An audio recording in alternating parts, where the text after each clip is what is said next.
नमस्कार।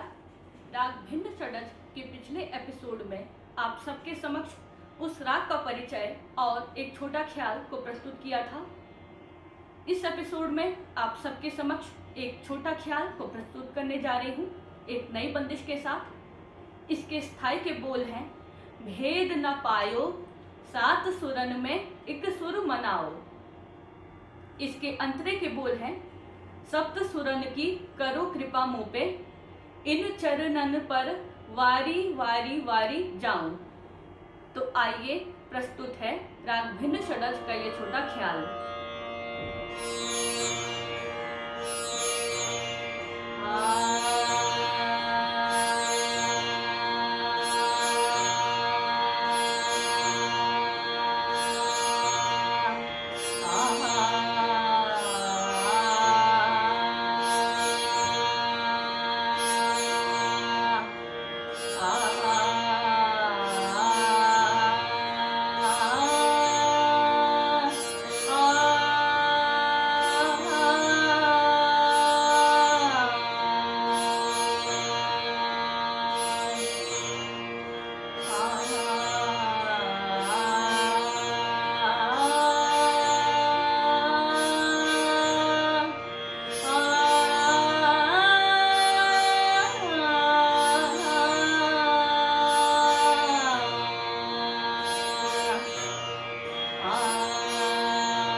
अगर आप सभी को मेरा ये वीडियो पसंद आए तो कृपया इसे लाइक, शेयर, कमेंट कर दीजिए और हमारे चैनल को सब्सक्राइब करना ना भूलें। और अगर आपको कोई और राग सुनना है तो प्लीज़ कमेंट करके ज़रूर बताएं।